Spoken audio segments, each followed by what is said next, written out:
Hi friends, ఈరోజు మనం మన ఇండియా స్టైల్లో ఒక మంచి రెసిపీ ఏంటనేది ఈరోజు చూసేద్దాము. అందులోనూ మన రాయలసీమలో బాగా ఫేమస్ అయినటువంటి మిరియాల రసం ఎలా పెట్టుకోవాలి అనేది ఇప్పుడు మనం చూసేద్దామండి. యాక్చువల్లీ ఇక్కడ మిరియాల రసం కోసం నేను ఏమేమి తీసుకుంటున్నానో చెప్తున్నాను చూడండి. ఫస్ట్ వెల్లుల్లి రెబ్బలు తీసుకున్నాను, ఒక 15 నుండి 20 వరకు. ఒక చిన్న సైజు టమోటాలు అయితే ఒక 2 తీసుకున్నాను కట్ చేసి. తర్వాత టేస్ట్ కోసమని కరివేపాకు కొంచెం, కొత్తిమీర కొంచెం తీసుకున్నాను. దాంతోపాటు జీలకర్ర మరియు మిరియాలు, నిమ్మపండు కంటే కూడా సైజ్ పెద్దగా ఉన్నటువంటి చింతపండును కొంచెం తీసుకున్నానండి. ఇవన్నీ కూడా మనము రసం పెట్టుకోవడానికి కావాల్సినవి. దానితో పాటు నేను ఇక్కడ ఎండుమిర్చి తీసుకుంటున్నానండి. దాదాపు ఒక 8 నుంచి 10 వరకు తీసుకున్నాను. తర్వాత మనము ఆ చింతపండుని ఒక కొద్దిసేపు పాటు నీళ్ళల్లో నానబెట్టుకోవాలండి. ముందుగానే ఏం అందులో లేకుండా చూసుకొని నానబెట్టుకొని తర్వాత ఒక 10 మినిట్స్ అలా వదిలేస్తే బాగా చింతపండు నానిపోతుందండి. అలా నానిపోయినటువంటి చింతపండు మనకు అప్పుడే తెలుస్తుందండి. ఓకే, ఇంకా మనం రసం పెట్టుకోవచ్చు అన్నట్టు మనకి అర్థమవుతుంది. ఆ తర్వాత ఇక్కడ నేను ఈ వెల్లుల్లి రెబ్బలు, జీలకర్ర మరియు ఆ మిరియాలు ఏవైతే ఉన్నాయో ఆ మూడింటిని కూడా నేను పేస్ట్ లాగా చేసుకున్నాను. చూడండి అక్కడ చూపిస్తున్నాను. ఆ పేస్ట్ ఏదైతే ఉందో అదేనండి మనకి ఇక్కడ మంచి టేస్ట్ని తీసుకొచ్చిస్తుంది. ఆ పేస్ట్ ఏదైతే ఉందో ఆ పేస్ట్ నేను రోకల్లో రురుకున్నానండి. మిక్సీ జార్ పట్టించుకుంటే పెద్ద టేస్ట్ రాదు. ఎవరైనా సరే మరీ నున్నగా నూరుకోకూడదు, కొంచెం కచ్చా పచ్చలాగే మన రోకల్లో దంచుకుంటే సరిపోతుందండి. ఇప్పుడు రసం పెట్టడానికి మన దగ్గర అన్నీ సిద్ధంగా ఉన్నాయి కాబట్టి స్టవ్ వెలిగించుకునేద్దాం. ఇప్పుడు రసానికి కావాల్సినటువంటి పదార్థాలతో పాటు ఒక కడాయి పెట్టేసుకుందాం. అందులోకి సరిపడా ఆయిల్ వేసుకుందామండి. ఆయిల్ కొంచెం హీట్ ఎక్కింది అని మనకు తెలియంగానే, మనకు దీనికి ఎక్కువ ఆయిల్ అయితే ఏం పడదండి, కొంచెం ఆయిల్ అయితే మనకు సరిపోతుంది. ఆ ఆయిల్కి తగ్గట్టు కొద్దిగా అందులోకి మనము ఆవాలు వేసుకోవాల్సి వస్తుందండి. యాక్చువల్లీ మిరియాల రసం అనేది మనకి హెల్త్కి చాలా చాలా మంచిదండి. చాలా వరకు అరుగుదల లేని వాళ్ళందరికీ కూడా కొంచెం రసంలో భోజనం చేయడం వల్ల చాలా వరకు అరుగుదల అవుతుందండి. చాలా హెల్తీ ఫుడ్ అని కూడా చెప్పుకోవచ్చు. చూడండి ఇక్కడ ఆవాలు వేసాను. ఆయిల్ బాగా హీట్ ఎక్కింది. ఆయిల్ బాగా హీట్ ఎక్కగానే ఆవాలు అనేటటువంటి వేయడం వల్ల ఏమవుతుంది అంటే కనుక అవి తొందరగానే మగ్గుతాయండి.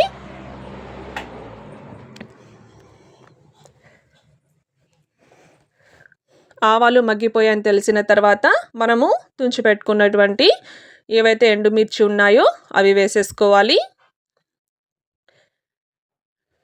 అవి కొంచెం దోరగా ఫ్రై అవుతున్నాయి అనిపించిన వెంటనే మనము కట్ చేసి పెట్టుకున్నటువంటి టమోటాస్ ఏవైతే ఉన్నాయో వాటిని కూడా అందులో వేసేసుకోవాలండి. ఆ టమోటాస్ కూడా వేసుకున్న తర్వాత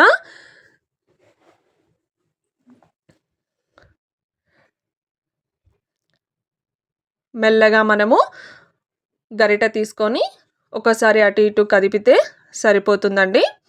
కాకపోతే ఇక్కడ ఆ టమోటాస్ అనేటటువంటివి కొంచెం బాగా మగ్గిపోవాలి, అలాగే పచ్చిలాగా ఉండకూడదన్నమాట. అలా ఉంటే టేస్ట్ అనేది రాదు.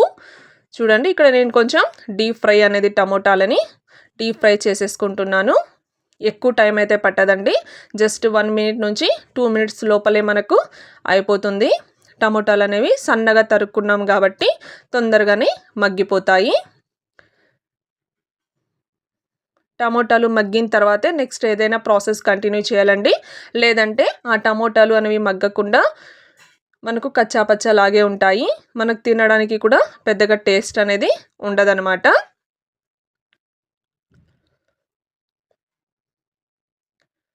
ఇక్కడ చూడొచ్చు ఎంత తక్కువ టైంలోనే అవి వేగిపోతున్నాయి అనేసి.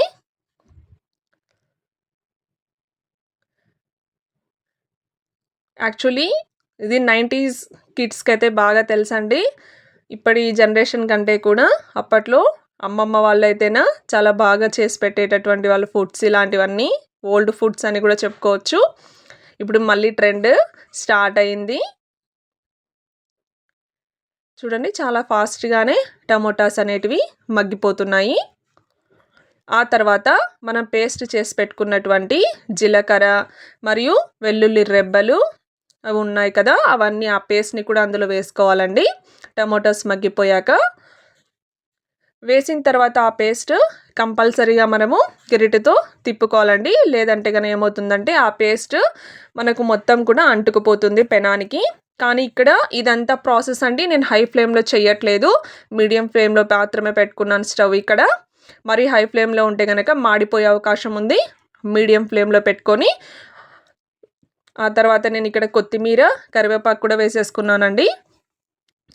అది కూడా వేసుకున్న తర్వాత దానికి సరిపడా టేస్ట్కి సాల్ట్, కొంచెం ఉప్పు, నేనైతే ఇక్కడ రాళ్ళు ఉప్పు తీసుకున్నానండి. సాల్ట్ కానీ రాళ్ళు ఉప్పు ఏదైనా వాడచ్చు. చూడండి ఇదంతా ఇలా బాగా మెల్ట్ చేసేసుకోవాలి, కలిపేసుకోవాలి. మనకు అప్పుడే తెలుస్తుందండి, ఆ స్మెల్ కూడా బాగా తెలుస్తుంది, చాలా మంచి స్మెల్ కూడా వస్తుందండి. చూడండి మనం హై ఫ్లేమ్లో పెడితే కనుక మగ్గిపోయే అవకాశం ఉంది. ఇలా లో ఫ్లేమ్లో పెట్టుకున్నాను కాబట్టి ఆ పేస్ట్ అంతా సైడ్ అయిపోయి ఆయిల్ అంతా మనకు సపరేట్ అయినట్టు అనిపిస్తుంది. అలా అనిపించినటువంటి వెంటనే మనం అప్పుడే నానబెట్టి పెట్టుకున్నాం కదా చింతపండు ఏదైతే ఉందో, ఆ చింతపండు మొత్తాన్ని కూడా ఆ గుజ్జును తీసేసి ఆ వాటర్ని కూడా మనం రెడీ చేసి పక్కన పెట్టుకొని ఉండాలండి. ఇక్కడ ఒక సింపుల్ ట్రిక్ ఏంటంటే, చాలామంది మిరియాల రసం అనేది చేదైపోయింది అని అనుకుంటూ ఉంటారండి. దానికి ఎందుకు చేదు వస్తుందనే మాట కూడా నేను ఇప్పుడు మీకు చెప్తాను. ఇక్కడ చూడండి, ఏదైతే నేను చింతపండు నానబెట్టుకున్నానో దాన్ని నేను గుజ్జును సపరేట్ చేసేసి ఆ వాటర్ మొత్తాన్ని కూడా నేను తీసుకుంటున్నాను. ఇలా కొద్ది కొద్దిగా వాటర్ వేసుకొని మనకు కావాల్సిన సరిపడనంత వాటర్ వేసుకొని ఆ చింతపండులో నుండి మనము ఆ గుజ్జును పక్కన తీసేసి ఇలా వేసేసుకోవాలండి. అలా వేసుకున్న తర్వాత అది బాగా పొంగుతున్నట్టు మెల్లమెల్లగా స్టార్ట్ అవుతుందండి. ఇందాక నేను మీకు చెప్పినట్టు ఏంటంటే, మిరియాల రసం చేదు రావడానికి మెయిన్ రీజన్ ఏంటంటే, మిగిలినటువంటి రసాలలాగా మిరియాల రసం మరీ ఎక్కువగా పొంగకూడదండి. అలా పొంగింది అంటే కనుక మనకు చేదు వచ్చేస్తుంది. అలా కాకుండా ఇలా నురగలాగా ఉండి అప్పుడప్పుడే అది పొంగుతున్నట్టు అనిపించిన వెంటనే మనము స్టవ్ ఆఫ్ చేసేసుకోవాలండి. అది తెలియక చాలామంది చాలాసేపు పెట్టేయడం వల్ల ఏమవుతుందంటే అది చేదుగా అయిపోతుంది. చూడండి గుమగుమలాడే ఎంతో టేస్టీతో సింపుల్గా ఉన్నటువంటి మనం మిరియాల రసం రెడీ అయిపోయింది. చూడంగానే తినాలనిపించేటట్టు. మీకు గనక మా వీడియోలు నచ్చినట్లయితే లైక్ చేయండి, షేర్ చేయండి, సబ్స్క్రైబ్ చేసుకోండి. ఇలాంటి మరిన్ని వీడియోల కోసం చూడండి, మన ఇండియన్ స్టైల్లో, మన రాయలసీమ స్టైల్లో మంచి రసం ఎంత సింపుల్గా ఎంత త్వరగా చేసుకోవచ్చో చూపించాం.